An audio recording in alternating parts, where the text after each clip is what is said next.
All right, everyone.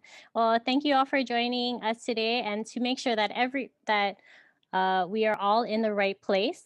Today, we are having our Mink Wahine Leadership Series event on mentorship and making a positive impact. We are so excited to have all of you here with us. Here we have displayed our agenda for today. Remember to stay with us until the Q&A session to have any questions that you have answered by our panel here. And also, too, wanted to let everyone know that just in case you may have to log in a little earlier, or in case you want to review this discussion again, we will be sending out a link to today's recording to everyone. Um, but anyways, again, thank you all for joining us. Now, I'd like to ask MCBL's director, Colleen Makaluni, to say a few words. Aloha, everybody. Thanks so much for joining us today. We are really thrilled to have you here for our first Wahine Leadership Series of 2021. And I'd like to give a special thank you and acknowledgement to our VIP sponsors, Hawaiian Electric, Hawaiian Telcom, and Central Pacific Bank for their continued support of our program. As the only women's business center in Hawaii, the Patsy Teaming Center for Business and Leadership is proud to support our local women leaders in their pursuit of excellence in professional growth and development. As we continue to strive for steady consistency in both our personal and professional lives, the MCBL team wants to provide you with relevant tools and valuable takeaways to support your current and future aspirations.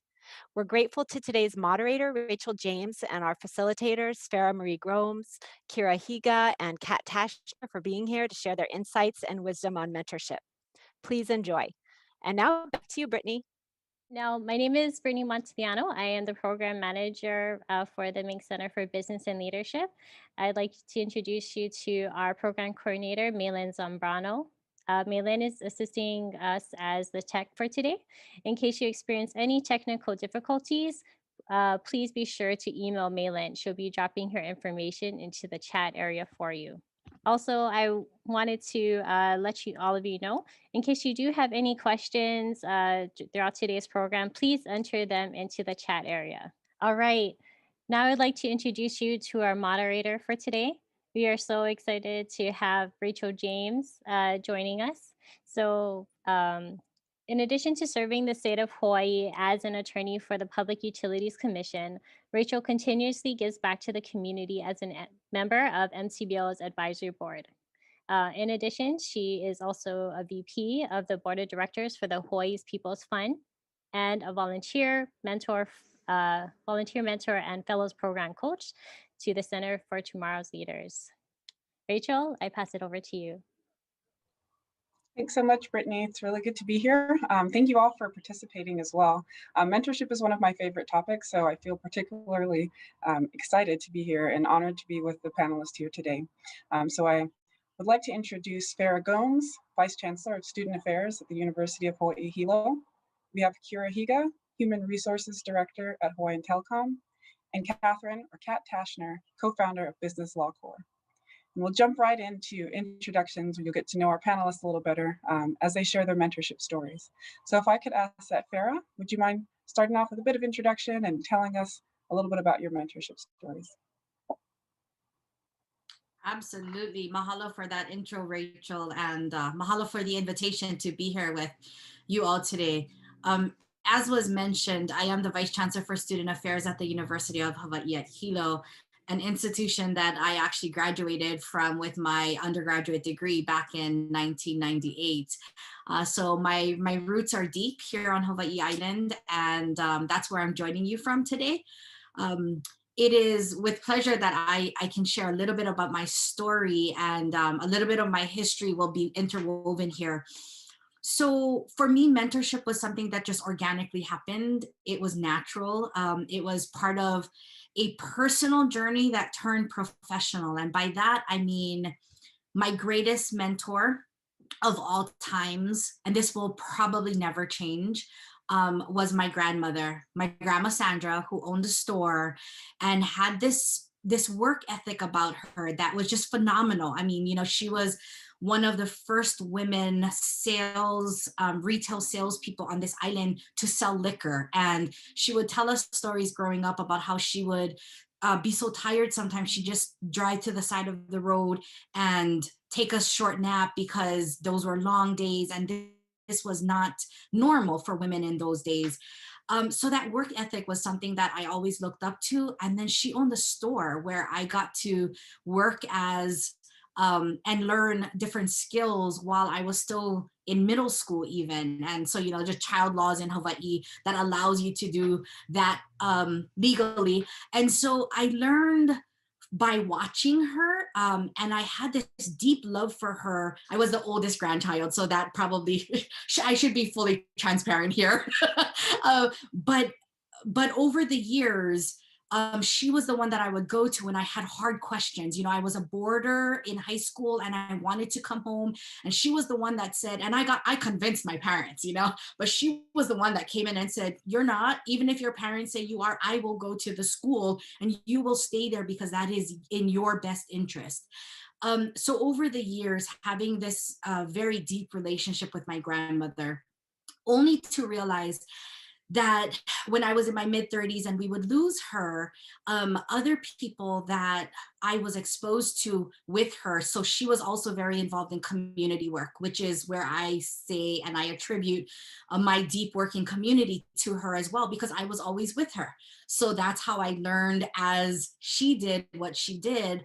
And it was in the moment after her passing where the arms opened up wide for all of her friends. And for a very long time, I was Sandra's granddaughter. I was not Farah, right? I was Sandra's granddaughter to all of these people who mentored me because of the value that they knew my grandmother had started to instill in me.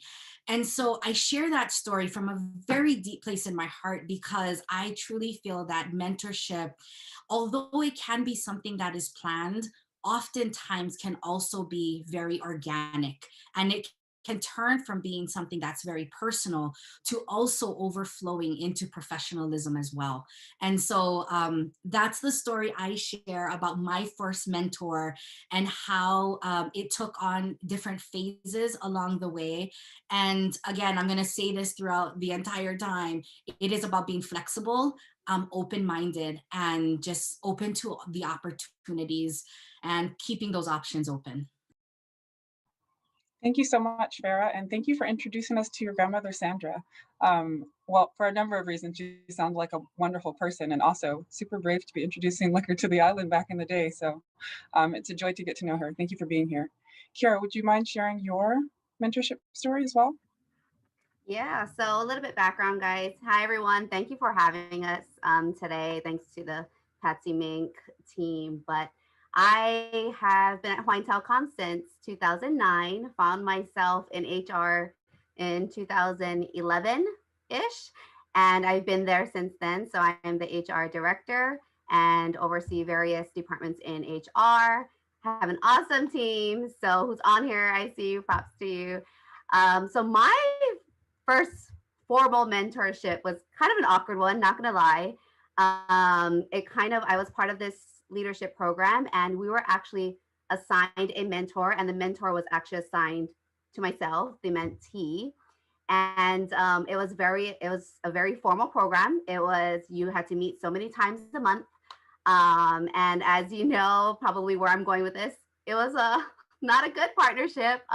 It took me about 3 meetings where I had to get the courage to come up and tell this mentor of mine, yeah, I'm not seeing any value in this. Are you? And he was like, no, I didn't want to do this. I'm kind of just checking the box because we had to. And so we're friends till this day, but definitely something that that was my first mentorship program that I was part of. That was my first mentor. So I just want to share that with all of you in case some of you guys have the same stories. It's okay, because like Farah said, there are other opportunities out there. And what I found the most value in is the mentorships that kind of happened organically. So thank you, Rachel. Awesome. Thanks so much, Kira. And I appreciate your candidness and sharing stories that aren't so wonderful, because sure enough, we get those experiences as well. Kat, would you mind sharing your story as well? Sure. Hi, everyone. So nice to meet you all, and I'm looking forward to today. So my name is Kat Tashner. I'm the co-founder of the Business Law Corps. we're a nonprofit organization that provides free legal services to small businesses and entrepreneurs. And the way that we actually started the nonprofit was I met my mentor. um, I was kind of a late bloomer too. I went to school, and of course, you have the kind of arranged mentorship opportunities, right? You have your counselors, and you have the people who are kind of advising on what classes to take. But I think to what everyone said, you need to find the right fit. It needs to be, someone that you can kind of get along with. And in my last year of law school, I found that person. I found the person who, not only was I really interested in the type of work that he did, but also what he did in his free time and how he, wanted to incorporate elements of community service. And so, it started as a professor-student relationship, like a lot of mentorship relationships start. And, I finished this class. I was like, but I want to do more. And that's where the birth of the business law core came from. I wanted to continue that mentoring relationship because I knew there was more that I could learn from him, and there was more that I think I could do. And so, yeah, that's kind of the most impactful mentorship story that I can at least get started with. I have the really bad matches too, where it's like the arranged marriage where you're just like not the right fit for each other. I've done the speed dating ones where you go to a panel and you get to know a bunch of people. I've tried them all because it's so hard to find the right relationship. So hopefully we can chat about that a little bit more today. Thanks, Kat. We certainly look forward to hearing some more of those stories about speed dating and other types of matches with mentorship. One of the things I found most interesting in my mentorship journey was when I asked the person to be my mentor, he actually told me that I needed to agree to mentor someone else in the future. And my initial reaction to that was like, wait a minute, this is not how they told me this is supposed to go. You're just supposed to say yes and give me some tasks. But that leads into our first question. And so sometimes it's hard to discern whether you're ready to mentor or whether you should just be the mentee. So for each of you, I'd love to hear your inputs on how do you know if you should be the mentor or the mentee, and when do you know that you're ready to mentor? And Kat, I'd love to hear your inputs on that. Sure. So I totally think that you can be both. Both the mentor and the mentee.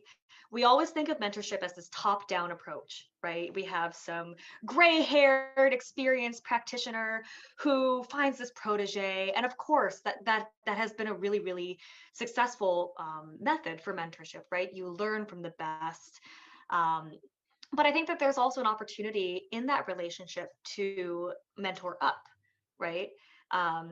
In my law firm, we have a lot of senior practitioners, and a lot of the ways that, of course, I learned a lot from them, but, I'd like to think that I can also share my ideas with them about how can we attract new clients. Maybe we want to use social media. Those are things that they know nothing about, that I know something about generationally, right? And so to the extent that I can share that experience with them, maybe it'll help us to grow our practice. And I think you can mentor up. I think also mentoring across the board. When you're thinking about being a mentor mentee, sometimes you're both, right? Sometimes there's like lateral mentorship. So look at your coworkers, look at the people who are kind of at where you're at, both in your company, but also outside of your company, right? Some of my favorite mentors are people who are in completely different industries, because the way that they approach a problem or an issue is totally different than the way that I would.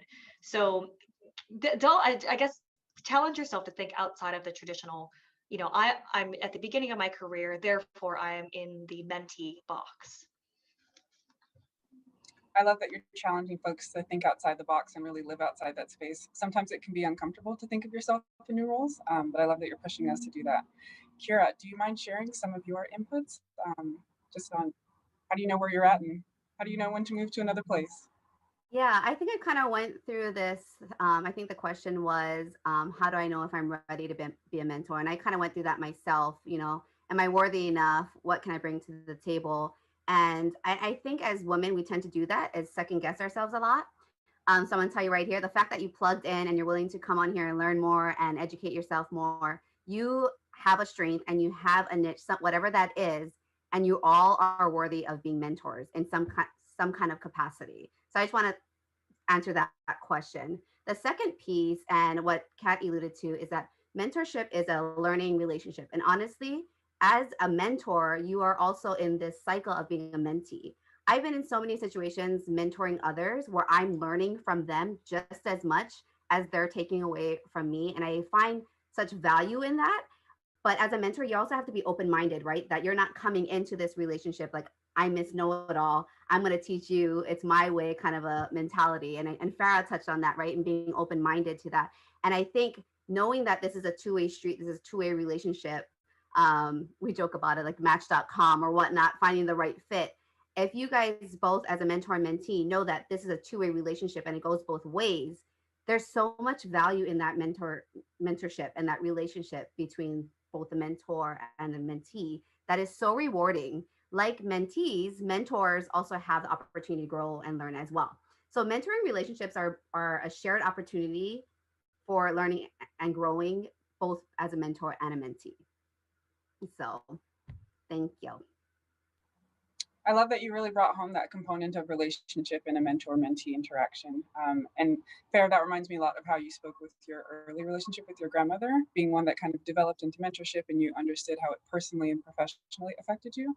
So if you could share your inputs on how to know when you're ready to be a mentor and when are you a mentee and what does that mean? Absolutely. So totally agree with what has been shared so far, in that it is a two-way street, that as a mentor, you learn as much as the mentee, if you're both open to that as part of that relationship. I will say that in several of my relationships, I have been told by a supervisor, like, I want you to be a mentor for so and so in this type of a situation. And so sometimes you will be thrown into that situation in a way that you cannot say no. And so, ready or not, here it comes. Embrace the opportunity and make the best of it.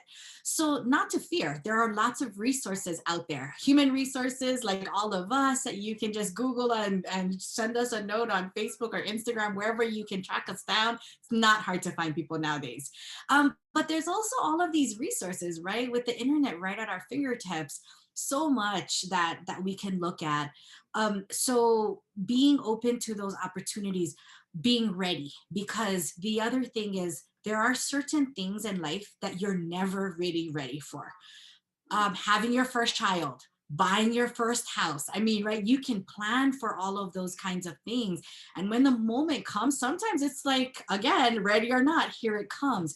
And so making the best of what comes your way, and letting go of that fear. Sometimes we call it that imposter syndrome, right? Like, I'm not good enough. I don't have what it takes to do that. And in situations when you are tapped, and specifically asked to serve as a mentor, that is an enlightening moment for you to realize someone else has realized your potential. And whether you want to realize that for yourself or not, it can be a self-realization moment, or it can be an act of denial. And sometimes we have to have grace with ourselves to say, well, maybe I can do this. Someone else has seen that potential in me, and I'm going to step outside of my comfort zone and try to make the best of this. And so it is with that level of confidence that I encourage people to be ready. It is not always going to be on your time. Very little is nowadays. But what we try to do is meet people where they're at. And so that's also something that we have to realize with ourselves as a mentor. I'm a better mentor today than I was 5 or even 10 years ago because of my lived experiences, both as a professional, but also with my mentoring relationships. So it gets better at time. You won't get better if you don't let yourself get started. An excellent tagline, Farah. I hope that people in the audience are writing that down. You won't get better if you don't get started. Outstanding. So we're in this place, we're getting started. We're accepting the challenge of mentorship. And we're also trying to find, how do we make sure we're finding a good match? So our next question is, what are some important considerations when you're looking for a mentor, as well as when you're considering taking on that responsibility to mentor someone? And Kira, I'd love to hear your inputs on that question. Yeah, good question. So I will say, I'll just be transparent with you guys. Mentoring is a lot of work. And so before I mean, because I remember the first time I was asked to be someone's mentor, and I'm like, me? Really? And what I will tell you is before you're like, heck yes, let's do it, that you ask yourself and you do a gut check that one, am I willing to put in the time to be a mentor? Because as a mentee, they know when you don't want to be there, when you're not present, when you're like, you're a check the box kind of a person. So ask yourself if you're willing to put that time in to mentor someone. And if you do, awesome, props to you, because it's a cycle, right? You're a mentor and you become the mentee, and you're constantly giving back. And I would say one of the first things you would do once you become this mentor is you and the mentee had this upfront, candid discussion with each other on one, what the expectations of they expect of you as a mentor, and vice versa, what is expected as the mentee. And one, are you both willing to commit to the time to put in to grow together? And as a mentor, you also want to make sure, like what I do is I also want to make sure that the mentee is willing to to be coachable, because I don't want to waste my time either, and my time's valuable to invest this time in someone who is in this checkbox mode, right? That I have to do it because it's on my performance reviews and my boss said I gotta find a mentor, right? And that I want to invest my time that where someone's going to take me seriously. They're coachable. They're willing to commit to the time, the actionable items or whatnot, and vice versa. As a mentee, I want to know that as a mentor, they're going to give their 100% to the relationship as well. So I definitely think before you commit to anything, that you have these transparent, candid discussions before locking into this relationship. This is funny because we're talking about this, the match.com. Same thing, like personal relationships. Same. Quite literally, I was thinking the same thing. I was like, this candid conversation goes a long way in other relationships. Yes. So thanks for bringing that home, Kira. Farah, could you share some of your inputs on that? Yeah, just getting a sense of what should you look for in a mentor, and what should you aspire to as you take on that responsibility as well? Yeah, good question. And I think the consideration of commitment that Kira talked about cannot be emphasized enough. I mean, that is what can make or break that relationship, and right out of the gate. And so for me, having those clear expectations is super important. It's not to say that you couldn't have a great mentoring relationship without that, because sometimes relationships will just click and people will go off. But for the small chance that there will not be a successful relationship in the works, sometimes that can be avoided and preventable if we have those conversations up front. As a mentor, though, it also helps if you understand what your mentee is seeking to get out of that relationship. So part of the conversation about commitment and putting time into that relationship is, if you know what your mentee is seeking out of the relationship, oftentimes as mentors, we will put in additional time to think about, like, how can I make this more meaningful? In our next meeting, what is it that I can share? How do I help connect dots for the mentee? What examples can I provide, right? I mean, so that mentor relationship, that mentor responsibility is a serious one that some people take a lot more seriously than others. They will go above and beyond and really, in between meetings, send some links about, hey, here's a short video you might find helpful. Or I found this article that I read a couple of months ago that kind of touches on what we spoke about, but just planting additional seeds and giving some time so that when you come back together, there's additional conversation and even perhaps time for reflection. So again, that basic understanding of what is it that the mentee is expecting or is seeking out of this relationship, that will help the mentor definitely help prepare and be a better mentor in the process, because we at least have some direction where we are headed in the process. I will say the one thing that we don't want to do is mentor like Kira said, just for checking the box. What I tell our folks in academia is mentorship is not just to build a resume. You can tell when people are doing it just to be able to say, oh, this date to this date served as a mentor for this program or for these individuals. And if that is the reason that one is thinking about embarking on a mentorship relationship, I would really advise that individual to think twice and think of how else you might be able to build your resume without potentially wasting your time, the time of the mentee, but more importantly, the potential of what could really come out of that relationship if you were fully invested. Thanks so much, Farah. And even mentioning, both you and Kira mentioning that checking the box component. Catherine, it reminds me of you mentioning, like, we got to get out of this box. So I'm like, we got to get out of boxes in a lot of ways. So we'll play a little bit with this match.com reference. So on your profile, as you're looking at mentor.com, what are you seeking in a mentor, Catherine? Well, when you're looking for a mentor, look for someone who wants to guide you. I think one of the most important things as a mentor or a mentee is talk to yourself first, communicate with yourself. What are my goals? I think, as a mentee, it's so easy to lose yourself in your mentor, if that makes sense. Like, oh, well, they did this kind of job first and they really liked it. And then it set them off on this path. And that's where I want to go. And quickly your path kind of becomes their path, right? And same as a mentor, like, well, I did this, so it's so easy for us as mentors to think about, well, that worked for me. But that's not always the best kind of relationship, right? So know what you're looking for. Be really true to what are my goals, and make sure that your mentor understands that. And as a mentor, make sure that you're really listening to what your mentee wants. Everybody is totally different. And I think the best kind of mentor-mentee relationships are the ones that challenge you to go a little bit further, or to test your boundaries, or to get outside of your comfort zone a little bit. They'll give you the support that you need, and maybe they can make an introduction for you, or they can give you some resources that might be helpful.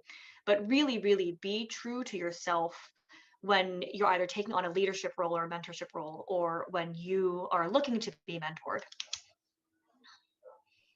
I appreciate that encouragement to look deeply. I think that's sometimes it's you think of mentorship and looking for a mentor, and you're really focused on what that other person is doing, but taking the time to look at what you're doing, what you want to do, and who you are is important. So thank you, Kat. So I think as we're thinking about mentorship and whether we're the mentor or the mentee, and as we're searching for that right fit, I'm curious about some of these different mentorship opportunities you all have mentioned. So since mentorship can be facilitated in a number of ways, can you talk about a few of the types of mentorship opportunities you've experienced?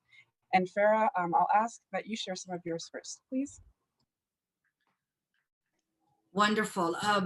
I will start by saying that there are many opportunities for mentorship, spanning the entire spectrum, from informal mentorship to the most formal, which are structured. They meet on specific days. They're actually a program.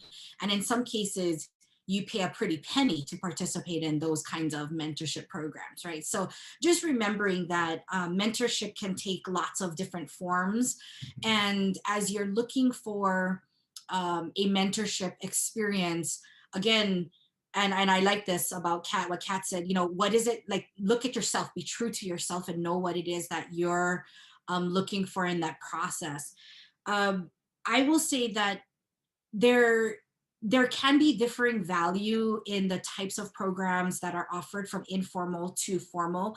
However, one of the better indicators of what you get out of that program is essentially what you put into it, right? So if you enter that relationship half-heartedly, or you're like, oh, I'm going to log on, but I'm going to be answering email at the same time, you're probably not likely to be engaging and getting full value of that.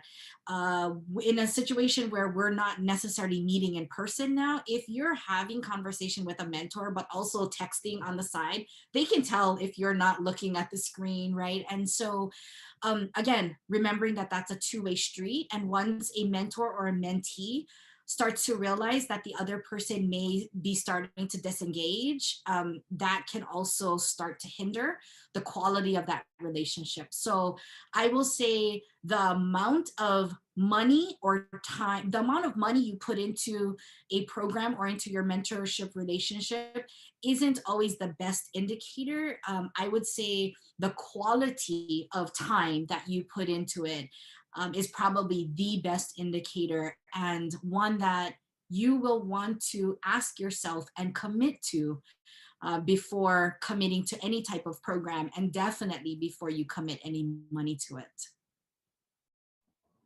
Awesome. I appreciate you sharing those highlights, as well as like sincere concentrations on quality and how you're bringing your full self to the mentor-mentee interaction. And I love that you highlighted, like, in this virtual space, we may be having meetings this way, and that you can definitely tell when people are otherwise occupied. Kat, would you mind sharing some of your inputs here as well? Oh man, she hit it on like the nail on the head. What you get out of it is 100% contingent on what you put into it.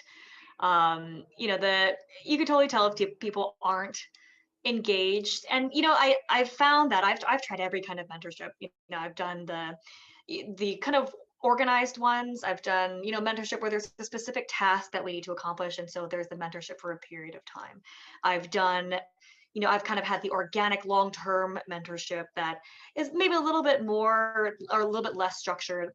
And for me, I've found that the organic ones tend to work a little bit better, um, because a lot of times when it's a requirement, people are going to check the box. They're not going to lean in, or there isn't going to be that appropriate fit, right? You know, when you're in school or when you're at a job, you usually have a supervisor. Maybe it's not because it's not the right fit. So yeah, I can't say anything more. She really hit it on the head. It really is what you put into it, and that's kind of the core there, I think. I hear you. Thanks, Kat. Kira, so as you made your introduction, you alluded to some of the different types of mentorships you've experienced, and some of them being better than others. So here's your chance to tell all, if you'd like to just talk about a few of the different types of mentorship experiences. So yeah, I definitely had a various types of mentorships similar to Kat. I've had nightmare ones. And I have mentorships that are continuing to this day. You know, both as a mentee and as a mentor. But I think when I think back on my most valuable mentorship relationship, it's definitely something that happened organically. In fact, it was somebody probably I would never have asked to be my mentor, because quite frankly, she scared the bejesus out of me. I mean, she was totally like this go-getter, risk taker, like totally outside the box, like a little too much for me. But you know, as working with her on various projects, whatnot, I did a gut check, and I was like, you know, being in HR, we tend to say very black and white, safe, you know, stay in the sandbox, stay in your lane. And you know, at the time our company really needed innovation. I mean, still compliant, of course, but you know, outside of the box solutions. And I did a gut check, and if I wanted to take our company to where we had to go, I needed to be that risk taker, that innovator. And so organically we started meeting, and it was definitely something that someone who pushed me out of my comfort zone, which I needed at that time. I needed someone to constantly ask me, why do we do this, you know, and just constantly at me. And did I like it? Probably not. I'm like, you know, she was like scaring me, but at the same time, I knew that that's what I needed. I needed that coach at the time to really push me beyond those boundaries. So definitely, I mean, there's different avenues you can take with mentorships, and not saying that the formal programs are scary, horrendous, because I had a bad experience. There's definitely formal programs out there that can find your perfect match, you know, playing on the match.com again, find you that perfect match and that perfect relationship. But for me, the most valuable mentorship today, I would have to say, happened organically. And you know, and sometimes if you want to be mentored, you have to do a gut check yourself to ask yourself, what are you missing to take you to that next level in your career? And you may not like it, and you just have to, okay, so that I need somebody who's going to push me to be more, to keep me accountable and be a better person overall. So you know, that's definitely another story of mine. Not all mentorships are for it. I really love, Kira, that you just said it plainly that like you can have more than one mentor and you can be menteeing more than one person. So as we carry on with this Match.com analogy, like you don't have to be exclusive with your mentorships, and really getting an understanding of like what am I seeking from this mentor-mentee relationship, and perhaps it's a formal program for the purpose of a project. And you can get some sense of what you're getting from that, but perhaps you have a mentor on the side who's helping you with personal and professional things. So I love that you brought that point up. We're nearing our question and answer period, so I'd still like to give each of you a bit of time to provide some closing commentary. So if you have any final thoughts or takeaways or that you like our audience to know before we transition to the question and answer, I'd love for you to share that now. So I'll start with you, Kat. Sure. So one thing I just want to encourage everyone to do is, I looked for a long time for a mentor. As I mentioned earlier, it was kind of at the very tail end of my educational path that I finally found the right fit. But I think, I was I was driving the bus, right? I I was waiting for a mentorship opportunity to be delivered to me, right? I think, now I kind of challenge myself. Like if I like someone, I'm like, okay, I'm gonna go get to know them. I like what they do. I want to pick their brain a little bit more about that. Don't be afraid to take the first step, right? I think especially as women, we're so hesitant to do that sometimes. But take the opportunity to go and make the relationship. And then, once you're in the relationship, your input is valuable too. And so if you need to kind of ratchet it up, maybe you want to increase what you're getting for your mentor. Maybe you want to increase the frequency. Maybe you want to add in, different topics that you hadn't previously discussed. Don't be afraid to put something on the table, because all they're going to say is no. And again, it's a relationship, right? It's a two-way street. And as long as you communicate clearly, take the risk and take the initiative. I love that you highlighted all they can say is no. One of my favorite things to tell my daughter is like, ask. The worst that anybody can respond with is no. Like, and that's not that bad. Kira, I'd love to hear your inputs and final thoughts for our audience. Rachel, similar how you said, how you were telling your daughter, I think mentorship is like a parent and child relationship as well. And as a mentor, and learning on the way, there's three different hats we wear, similar as a parent, right? You're a consultant. You make recommendations to them, you share insights, you share your expertise, your knowledge with them, and you guide them, right? And then the second hat is you are a coach, right? So you're there to push them beyond their boundaries, to expect more. So you're going to guide them, but yet you're not going to give them the answers, because just like as a parent, we encourage failure, and then it's the ability to get up, back up, and start running again, right? So, and then the third hat is really being that cheerleader, that somebody who's always in your corner rooting for you, someone who even when you do fail, we're celebrating, because you know what, you failed, but you got back up and you did it again, right? And celebrating those wins. So as a mentor, you a good mentee would know how to when to wear each hat, right? As a coach, a consultant, as a cheerleader. And it's that similar relationship as a parent and a child relationship. So you guys, I it's been awesome, and mentoring is so rewarding. And if you have the opportunity to do so, it really is an amazing thing to give back. Outstanding. The 3 C's of mentorship. Thank you, Kira. Farah, would you mind bringing us home with your final thoughts or takeaways for our audience? Okay, so sometimes people think that they need to be a mentee first before they can be a mentor. And I think that's a big myth in the conversation that we're having today. Some people are just born to be mentors in a way that it's natural to them, right? And so especially because this is sponsored by the Mink Center for Business and Leadership, I want to just touch on, I think we would not be doing this justice if we didn't talk about leadership for just a moment here, and recognizing that women are leaders in so many different capacities in everything that we do. And I'm talking pre-COVID time even here, right? I mean, we're leaders of households, we're leaders of teams, big and small, we're leaders of all kinds of organizations, oftentimes overlooked, both in value and contribution. And we need to stop that. We've talked about how do we change the rhetoric around this. Mentorship is one of the ways that we can do this in small bite-sized pieces, one person at a time, engaging in a relationship to invest in another human being, to help both people come out of that relationship being better than when they started. So it sounds cliche, right? Leave places better than when you found it. But that really is the goal about mentorship. So if you can set those clear expectations from the beginning, mentor and mentee both going in, and if you can move the bar, elevate the work that is done, and there is accomplishment along the way, both people come out better as an end result of that. All this to say that mentorship and all of its different forms really fall under a large umbrella. There is no cookie cut. There is no cookie cutter approach to this. There is no stamp that we can't even put this in buckets and label it.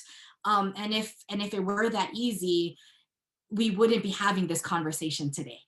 So I encourage folks to be brave about taking that risk. I encourage you to take calculated risks, right? We're not saying be super bold and go out there. Sometimes horror stories still exist when we are calculated in the decisions we make, and we still will learn from that. So try our best to meet people where they are, including ourselves in that process, and just look at the opportunity for the potential that it has to help us be a better human being, one day at a time, one person at a time, in interactions, one relationship at a time. Thank you so much, Farah. Gosh, being brave for the purpose of improving ourselves and others, like what better purpose to be brave for? So thank you for bringing us home with that. We have a few questions and we've got a little bit of time, so I'll jump right in, and whomever would like to answer, please feel free to just unmute and join in. So our first question is, has anyone engaged a third person to add expertise to the conversation or relationship, depending on the goals and expectations of the mentee? I can jump in if that's okay.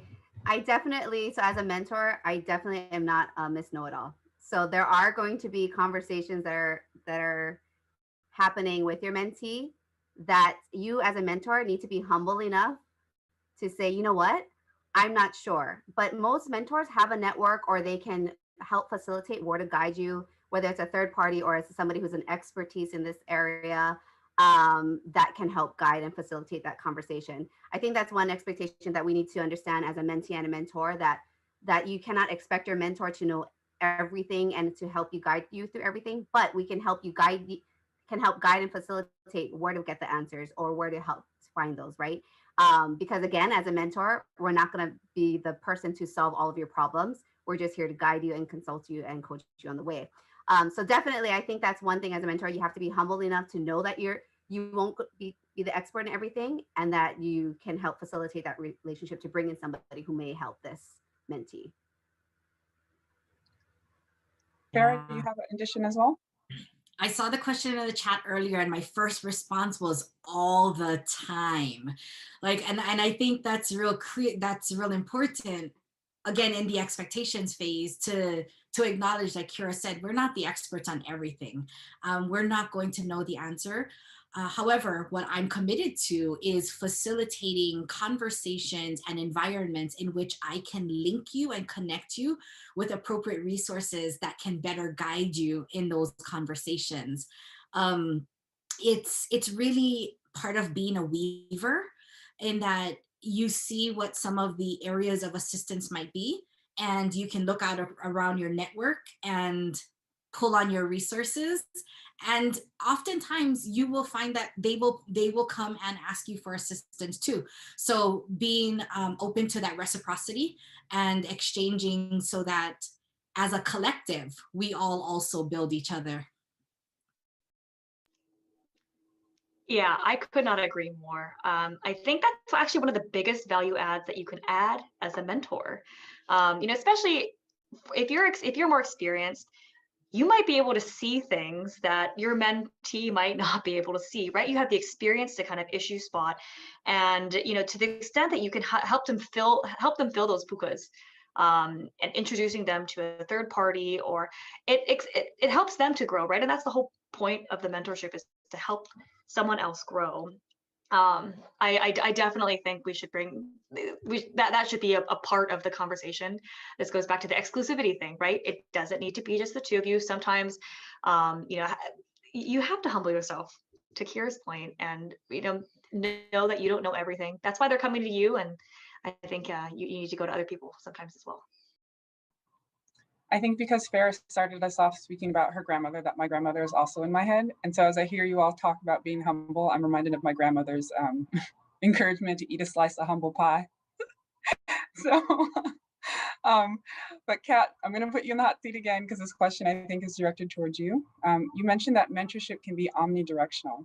How can you help to provide guidance to those who may be more experienced without stepping on their toes? And Kira and Farah, you're welcome to add in as well. But Kat, I'll start with you. Sure. Yeah, it's sensitive. Especially in more so I work in a law firm, pretty traditional. And the way that it's structured is pretty top down, right? You have your partners, and then you have your associates, and then you have your staff. So it's very hierarchical. And I do think that, especially for people in the boomer and later, earlier generations, they like that structure. And so breaking into omnidirectional mentorship, allowing yourself to take a leadership role, it takes time. For the first couple of years at my job, I felt like I didn't matter. I was just this little associate that was just trying to learn.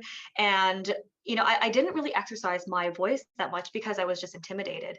As I kind of grew into my own, then it became a little bit easier for me to, first I started realizing, okay, the partners don't know everything, right? And so that was an important step for me, because and I try to remember that now that I'm a partner, I don't know everything. It's a delicate thing to bring up once you come to that realization. Some people are going to be a lot more receptive to your suggestions. And I think when you do mentor up, the best way to try to reach them is, how can I make them look better, right? Or how can I make them see why this is, kind of our shared goal, right? It's not my personal goal as a mentee, it's our shared goal as the mentor-mentee relation. So I think if you can put it into that perspective, then it might be a little bit easier to broach the conversation with them about, exercising your voice and trying to lead up. Thanks so much, Kat. Kira or Farah, did you have comments to add to that as well? I just have one. I just want to piggyback on that. I think having empathy. So even when you're trying to mentor up or talk up, you need to understand where they're coming from. And for myself, I had a hard time doing this. Leadership, they tend to speak numbers. That is not my forte. But to paint what my message across, I had to kind of figure out a way how to speak data or how to speak numbers, right? And so I think it's important to, when you have these conversations, which are tough, and it's definitely a skill that took time, not gonna lie. And you have to understand where they're coming from, or their thought process, or even like DISC. I don't know if you're familiar, or what kind of personality they are, so you can speak their language to get your point across, right? So if somebody's data driven, you're gonna show, okay, this is what I want to do, and here's why, and speak to numbers. If they're not, some people are just very high levels to the point, then I can be straight to the point, right? So I definitely think, getting empathy and kind of like studying the person, what kind of person they are, to open up that communication. The one thing that I will add to that, and Kira, I like that you mentioned DISC, because that is important. Knowing your personality style, that of others, communication style is also very important to know, because once you can understand yourself and others, and you know what your communication preference is, and you're willing to make adjustments in that process, then you can oftentimes see other or help yield other results. What I will say about this is, it's probably more how it is done as opposed to what is done, right? And so it's the process in which you use it, it's the words you choose, and how you choose to communicate it. Like Kat said, it's about that shared goal. And so if you're finding the right people to engage in the conversation, then you're really inviting them to be a part of a larger contribution. And this is without credit, right? So sometimes if you're doing it because the credit of this relationship or task accomplishment or whatever it is going to have significant credit, and there is no credit for others when they contribute, then that leaves less opportunity. So oftentimes, if you can leave the credit piece outside of the door, not even have that be a part of the conversation, and focus on that shared goal and really inviting them in, creating that more inclusive space, that oftentimes will help set a better stage for success. Outstanding. We've got a few more questions and just a few more minutes. And so one of the questions is asking for references to podcasts for people who are interested in improving in mentorship. And so perhaps we'll hold that question and maybe provide that information to Brittany, and Brittany can share it with the attendees. There are a number of podcasts. Michelle Obama has a wonderful podcast. There's some episodes that she has on mentorship. So you can check that out. But I'm going to skip to the last two questions because they're a little bit more meaty, and just ask that respond as you're able. So one of the questions is the mention of mentorship being organic. The question is, does a mentorship need to have the title of mentorship for it to be a mentorship? And then I'm seeing head shakes. And then I'll launch to the second question, and then we can weave answers in as we go. The second is, how can we as Native women leaders address white privilege that is coming from our colleagues? And so however you would like to answer those two, those will be our closing questions for this question and answer period. So I welcome whomever would like to jump in to respond. Kira? Okay, wait. The first question was if it has to be labeled, correct? Yes. Yes. Okay. So the first question, so definitely not. The mentorship I had spoken about earlier, I find the most valuable. Till this day, it doesn't have a label. It's 7 years into our relationship.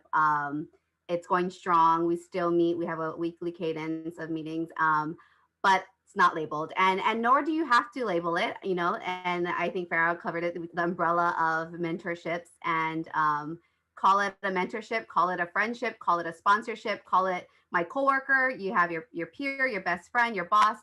They're all of these are mentorship relationships. It's what you do with it that becomes a mentorship, but it doesn't have to be labeled, in my opinion. What was the second question? Sure. The second one is, how can we as Native women, and I'll broaden it to say women of color perhaps, address white privilege that is coming from our colleagues? Okay, so here's my thought on this. I'm Native Hawaiian. I'm a woman. I think that if we get that thought in our head that we aren't privileged, I think that's the first barrier. I think we need to get that out of our head to know that we are valuable, we are worthy to have a seat at the table, and to have candid conversations. It's hard. I don't want, and I tell my team this all the time. I am not your boss any more than it's the same kind of relationship. I want your feedback. I want that. And if you get this notion in your head that I'm not good enough because of XYZ for whatever reason, whether you're a woman of color or whatnot, then I think that's only going to hold us leaders as women and of color back. We need to get that notion out of our head and whether it's more podcasts or whatnot, self-talk, watching The Secret, which I'm a big fan of, that I think, to have this confidence in ourselves to say, you know what, I'm just as good as you, and I deserve a seat just as much as you at this table. You are no better than me, and I will bring it, right? And so going in with that confidence and that mentality is what's going to help you. Thanks so much, Kira. Farah, I see you unmuted. Go ahead. So I'm going to just stick with the second question because we're running out of time here. But we need to call it. And it is what it is. And I will say that I actually wrote my dissertation on a topic that was very close to this, right? Like, so looking at the Native Hawaiian women leaders in Hawaii's only public higher education system. And what is it that we see as trends? So this is the reason why mentorship is important. It is through mentoring others that we can build capacity, build confidence, empower others to step up and into those roles. We don't want others, whether they're Native Hawaiian, women of color, to feel less than others. And if we continue to live in the shadows and not say anything and not do anything, then we don't move that needle. So number one, it is calling privilege when we see it. Oftentimes, calling it is a first step to have people recognize, like, wow, I didn't actually even realize that. So it can be an enlightening and an educational moment. I will also say that sometimes it can be confrontational and contentious. So be careful in that process. Again, it's how you do that. But this is a learning experience. And again, the quality of that mentorship is all of us coming out of it being a little better than when we went into that. And sometimes difficult conversations are difficult, not because people are difficult, but because people are different. And so how do we have those conversations? How do we start to understand the frames in which people see the world differently and bring some of that together? We cannot shy away from it anymore, or any less. And we do, again, going back to what I said earlier, be bold and courageous in how we actually stand up. And mentors can be one of the biggest supporters in helping to build that capacity for moving forward. Thank you for those examples of speaking truth to power, Farah and Kira, for jumping in. Kat, I want to give you a chance to comment if you want to, as well as we close it out. And Farah literally wrote the book on it. What do I have to add? No, I mean, as women, you know, look to other women. Other people have lived the experience too, and I think look to that sense of community. I think in particular, we really want to support each other, and you know, we see the struggle that other women go through, and so rely on that. I've kind of overcompensated for it kind of to what Kira was talking about, was, you know, being almost overconfident. You know, so many times as a young woman of color, you don't get taken seriously. And I'm always like, all right, I am your lawyer. You know, I can do this. I deserve a seat at this table. I'm not taking notes. I'm not just in this meeting because I'm an intern. I am here. And I think you kind of need to pep talk yourself sometimes, because maybe you don't truly feel it. And I think you can look to your mentors and your kind of community of people to help pep talk you as well. And so I think we have a responsibility to do that for other women, you know, and for other minorities. So important. Ladies, what a wonderful and powerful way to close. It's been wonderful sharing this hour with you. Kat, Kira, Farah, thank you so much for your insights and your inspiration. I'll turn it over to Brittany now. Thank you so much. I am muted.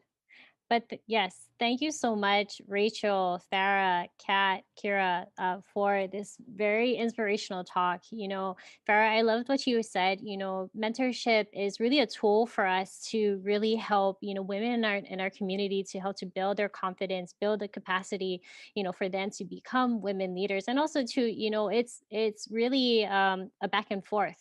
You know, we everyone who's involved in the process learns and grows as well too. So, you know, thank you so much for those words. And again, you know, really wanted to thank all of you who joined us today. Appreciate, you know, all of our sponsors and, you know, everyone who logged in. Again, we will be forwarding over the link to today's video so that you can watch it again. And also, again, if you have any questions, please be sure to send it our way as well too. We will be sending a survey out as well too. Very interested to hear what topics are interesting to you, so that we can cover those throughout the year. Right over here, we actually have a list of some of the topics that we'll be covering for our upcoming Wahine Leadership Luncheons. So please be sure to join us and check out our website for more information.